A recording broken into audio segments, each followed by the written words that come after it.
Welcome to crack mission. Good morning, सुप्रभात, जय हिंद, जय जवान, जय किसान, जय विज्ञान। फ्रेंड्स, आज 1 अक्टूबर 2021 है और 1 अक्टूबर 2021 के करंट अफेयर्स के जितने भी महत्वपूर्ण प्रश्न हो सकते हैं उसके साथ मैं उपस्थित हूँ। तो फ्रेंड्स, मेरा आपसे एक रिक्वेस्ट है कि आप मेरे इस चैनल को सब्सक्राइब कीजिए, मेरे इस वीडियो को लाइक कीजिए, अपने दोस्तों के साथ शेयर कीजिए। फ्रेंड्स, ये महत्वपूर्ण करंट अफेयर्स के प्रश्न मैं आपके बीच लेकर आता हूँ और ये बहुत ही महत्वपूर्ण करंट अफेयर्स के प्रश्न होते हैं एग्ज़ाम के दृष्टिकोण से। तो आइए, आज का पहला सवाल। हाल ही में वैकल्पिक नोबेल पुरस्कार के नाम से जाने जाने वाले, इसको वैकल्पिक नोबेल पुरस्कार के नाम से जाना जाता है, राइट लवलीहुड अवार्ड 2021 के लिए किसे चुना गया है? ये राइट लवलीहुड अवार्ड को नोबेल पुरस्कार के नोबेल पुरस्कार का वैकल्पिक पुरस्कार माना जाता है इसको। तो इसके लिए किसको चुना गया है? तो इसके लिए इस साल चुना गया है legal initiative for forest and environmental. इसके लिए इस बार जो इसको शॉर्ट में कहा जाता है लाइफ, LIFE, लाइफ भी कहा जाता है, इसी को चुना गया है। और इसके विजेताओं को $1,15,520 की राशि नकद दी जाती है और ये दिया जाता है स्वीडिश राइट लवलीहुड फाउंडेशन के द्वारा। ये पुरस्कार प्रदान किया जाता है स्वीडिश राइट लवलीहुड फाउंडेशन के द्वारा और यह पुरस्कार 1 दिसंबर को एक डिजिटल समारोह में दिया जाएगा। देखिए फ्रेंड्स, एक क्वेश्चन है लेकिन इसमें आप देखिएगा तो इसमें 2-3 क्वेश्चन मैंने समाहित कर दिया है। तो अगर मेरा ये आप 11 क्वेश्चन देखते हैं तो आपका निश्चित रूप से 25 से 30 क्वेश्चन तैयार हो जाएगा करंट अफेयर्स का। और मैं ऐसा ही प्रश्न बनाता हूँ कि आपका अधिक से अधिक करंट अफेयर्स के जो महत्वपूर्ण प्रश्न होते हैं वो इसमें ले लिए जाएँ। आइए नेक्स्ट। हाल ही में ऑस्ट्रेलिया के खूबसूरत प्राकृतिक स्थल क्वींसलैंड के डेंट्री वर्षा वन का स्वामित्व किसे वापस दे दिया गया है? अब ऑस्ट्रेलिया में क्वींसलैंड है और उसमें एक डेंट्री वर्षा वन है, तो इसका स्वामित्व किसे दे दिया गया है? तो ये दिया गया है आदिवासी को और ये सौंपा गया है, ये पूर्वी क्षेत्र ऑस्ट्रेलिया के हैं, पूर्वी कुक्कू यालानजी आदिवासी है, ऑस्ट्रेलियाई आदिवासी है। कुक्कू यालानजी ऑस्ट्रेलियाई आदिवासी है। देखिए, करंट टॉपिक जो होता है उसमें करंट अफेयर्स में ये भी दे दिया जाता है कि कुक्कू यालानजी कहाँ के आदिवासी हैं, तो ये ऑस्ट्रेलिया के आदिवासी हैं। अब ये डेंट्री वर्षा वन जो है ये 16 लाख हेक्टेयर से अधिक में फैला हुआ है ऑस्ट्रेलिया में और इसका स्वामित्व का अधिकार अब आदिवासी को दे दिया गया है। अब देखिए, ऑस्ट्रेलिया की जो राजधानी है वो कैनबरा है, मुद्रा ऑस्ट्रेलियन डॉलर है, संसद को पार्लियामेंट कहा जाता है और वहाँ के प्रधानमंत्री स्कॉट मॉरिसन है। आइए नेक्स्ट। हाल ही में किस राज्य सरकार ने राष्ट्रपिता महात्मा गांधी की शिक्षाएं को स्कूल पाठ्यक्रम का हिस्सा बनाने का निर्णय लिया है? तो ये लिया है छत्तीसगढ़ सरकार ने। अब छत्तीसगढ़ सरकार जो है इसमें इसको क्या करेगा कि गांधी जी से जुड़ी हुई जो शिक्षाएं हैं गांधी जी के बारे में, ये 5वीं से 12वीं कक्षा तक ये शिक्षा दी जाएगी। 5वीं कक्षा से शुरू होगा और 12वीं तक इसको समाहित किया गया है। अब छत्तीसगढ़ की राजधानी रायपुर है और इसकी स्थापना 1 नवंबर 2000 को हुआ था। इसके राज्यपाल अनुसुईया उइके हैं और मुख्यमंत्री भूपेश बाघेल हैं। नेक्स्ट।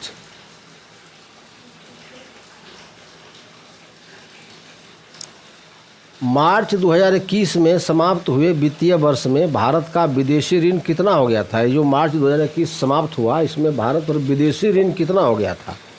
तो ये हो गया था $570 अरब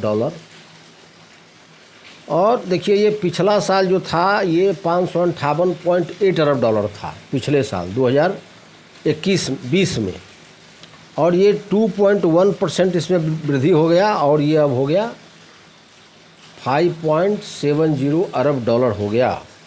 और ये जो मेरा कर्ज है मेरे देश पर, ये जीडीपी के अनुपात का जो यह ऋण है यह 2.6% हो गया है। मैंने इसको डिटेल्स कर भी दिया है। जीडीपी के अनुपात में यह 21.6% हो गया है। आइए नेक्स्ट, जापान के नए प्रधानमंत्री कौन होंगे? तो ये होंगे फूमियो किशिदा। फूमियो किशिदा ये जापान के नए प्रधानमंत्री होंगे। अब देखिए ये जो फूमियो किशिदा है ये सत्तारूढ़ लिबरल डेमोक्रेटिक पार्टी, जो वहाँ सत्तारूढ़ पार्टी अभी है, एलडीपी के नेता का चुनाव इन्होंने जीत लिया है। और इन्होंने एलडीपी का अपने ही पार्टी के नेता योशिहिदे सुगा का स्थान लेंगे, उनको इन्होंने पराजित कर दिया है। और जो योशिहिदे सुगा थे ये पिछले साल सितंबर में प्रधानमंत्री बने थे। मात्र 1 साल के बाद ये प्रधानमंत्री पद को छोड़ रहे हैं और अब एलडीपी के सत्तारूढ़ लिबरल डेमोक्रेटिक पार्टी के फूमियो किशिदा नए प्रधानमंत्री होंगे जापान के। अब जापान की देखिए राजधानी टोक्यो, मुद्रा येन, संसद डाइट और क्राउन प्रिंस आकिशिनी। नेक्स्ट, हाल ही में जलवायु अनुकूल खेती के लिए बिहार के कितने ज़िलों का चयन हुआ है? तो ये हुआ है 10 ज़िलों का। 10 ज़िलों का चयन हुआ है। अब देखिए दरभंगा जो ज़िले हैं उनका नाम है दरभंगा, पूर्वी चंपारण, पश्चिमी चंपारण, सिवान, सहरसा, लखीसराय, किशनगंज, भागलपुर, नालंदा और सीतामढ़ी। देखिए राज्य केंद्र सरकार की यह national innovation in climate resilient agriculture है। यह योजना 2011 से ही चल रहा है। ये जो योजना है यह है राज्य सरकार, राज्य में चलाया जाता है, केंद्र सरकार की यह योजना है और इसका नाम है national innovation in climate resilient agriculture, यानी निकड़ा उसको कहा जाता है, शॉर्ट में निकड़ा। ये योजना 2011 से ही चल रहा है और ये फर्स्ट फेज में जो योजना जिस ज़िलों में चला यह है बक्सर, जहानाबाद, नवादा, सारण, औरंगाबाद, बांका और सुपौल। सुपौल को छोड़कर सभी ज़िलों में यह जो योजना है अपनी मियाद पूरी कर चुका है, इसका टर्म पूरा हो गया, सिर्फ सुपौल में बाकी है। इसलिए सेकेंड फेज़ में फिर 10 ज़िलों का चयन हुआ है जहां जलवायु के अनुकूल खेती करने के लिए किसान को प्रोत्साहित किया जाएगा। आइए नेक्स्ट, केंद्र सरकार ने स्कूली बच्चों के लिए पहले से चल रही मिड डे मील योजना की बदलाव करते हुए किस योजना की शुरुआत करने की मंजूरी दी है? देखिए हाल में ही प्रधानमंत्री की अध्यक्षता में कैबिनेट में ये पास किया गया है कि अब जो मिड डे मील योजना स्कूल में चलता था, बच्चों का जो भोजन मिलता है, बहुत ही प्रचलित योजना है, सभी लोग इसका नाम जानते हैं। तो अब मिड डे मील योजना का नाम बदल जाएगा और ये हो जाएगा पीएम पोषण योजना। इसका पीएम पोषण योजना हो जाएगा और अगले 5 साल में 1.31 लाख करोड़ रुपये इस पर खर्च किए जाएंगे। 1.31 लाख करोड़ रुपये खर्च किए जाएंगे पीएम पोषण योजना पर। अब नाम इसका बदल गया है मिड डे मील का, अब हो गया है प्रधानमंत्री पोषण योजना। नेक्स्ट, हाल ही में दुनिया के नंबर 1 अमीर कौन बन गए हैं? अब 1 नंबर अमीर कौन हो गए? सबसे राजा जिसको कहा जाए, दुनिया में सबसे अमीर व्यक्ति कौन बन गए हैं? तो ये बन गए हैं एलन मस्क। ये टेस्ला कंपनी जो कार बनाती है उसके ये सीईओ हैं, मालिक हैं एलन मस्क। और इससे पहले जो अमेजन कंपनी के मालिक हैं जेफ बेजोस, ये थे, लेकिन इनको पछाड़ कर ये अब पहले नंबर पर चल गए एलन मस्क। अब देखिए एलन मस्क की जो प्रॉपर्टी है वह 213 अरब डॉलर, जेफ बेजोस की जो संपत्ति है 197 अरब डॉलर। और मैं चर्चा कर देना चाहता हूँ अपने देश के जो है मुकेश अंबानी, इनकी जो संपत्ति है 96.8 अरब डॉलर, इनका 11वां स्थान है पूरे दुनिया में। और गौतम अडानी, बराबर नाम सुनते होंगे, केजरीवाल साहब अडानी अडानी बोलते रहते हैं, दिल्ली के मुख्यमंत्री। तो अडानी साहब का जो प्रॉपर्टी है ये है 69.2 अरब डॉलर के ये मालिक हैं और इनका दुनिया में 14वां नंबर है। मुकेश अंबानी जी का 11वां और अडानी जी का 14वां। आइए नेक्स्ट। विश्व वृद्धि दिवस मनाया जाएगा, ये विश्व वृद्धि दिवस मनाया जाएगा 1 अक्टूबर को। 1 अक्टूबर को मनाया जाएगा विश्व वृद्धि दिवस। और ये मनाया क्यों जाएगा भाई? तो 60 साल से अधिक उम्र के लोगों को स्वस्थ रखने के लिए तथा नियमित जांच कराने के लिए, उसे प्रेरित करने के लिए योजना लाया गया है। यह दिन मनाया जा रहा है कि जो 60 साल के ऊपर के व्यक्ति हो जाएं वो अपना बराबर चेकअप कराते रहें, अपने हेल्थ के प्रति सतर्क रहें और उनमें किसी तरह की कोई बीमारी पाई जाती है तो उसको यथासंभव इलाज करने की व्यवस्था इसके तहत की जाएगी। अब आइए नेक्स्ट। हाल ही में सीनियर सिटीजन के लिए अखिल भारतीय हेल्पलाइन शुरू किया है। यह किसने शुरू किया है सीनियर सिटीजन के लिए हेल्पलाइन? तो ये शुरू किया है सामाजिक न्याय और अधिकारिता मंत्रालय ने।